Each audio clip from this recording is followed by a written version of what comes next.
ஊருக்கு வெளியே ஒலிம்பிக்ல கூட இவ்வளோ கூட்டம் இருக்காது, ஆனால் பீக்கில் அவ்வளோ கூட்டம்.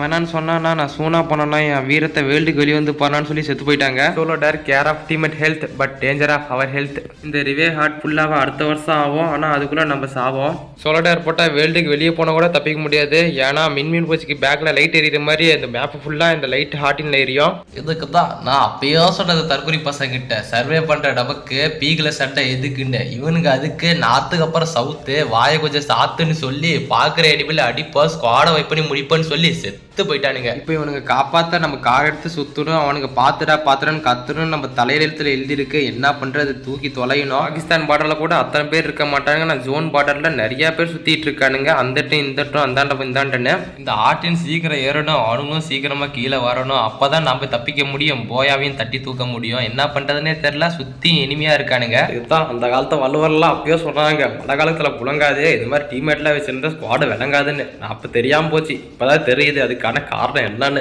நம்மளுக்கு மொபைல் லாகும் ஆகுது, வண்டி மரத்து மேலேயும் போகுது, காரை கொளுத்தி விட்டானுங்க. லாஸ்டா என்ன நடக்க போகுதுன்னு தெரியல. நம்மள பின்னாடி ப்ரொடக்ட்ஸ்ல அடிக்கிறானுங்க, டீம்மேட்லாம் அதை பார்த்து சிரிக்கிறானுங்க. தம்பி உங்களுக்காக தானே போராடிட்டு இருக்கேன், தயவு செஞ்சு கொஞ்சம் மோட்டிவேட் பண்ணுங்கடான்னு சொன்னா நீ கடைசியில சாவதா போற, கண்டிப்பா தூக்க மாட்டேன்னு ஒரு வார்த்தையே சொல்றானுங்க நண்பர்களே. சோனியா விழுந்துருச்சு, முடிவும் தெரிஞ்சிருச்சு. ஆட்டம் முடியறதுக்கு ஜஸ்ட் மிஸ்ட் ரிவே ஆகல. வாங்க போலாம் நெக்ஸ்ட் மேட்ச்.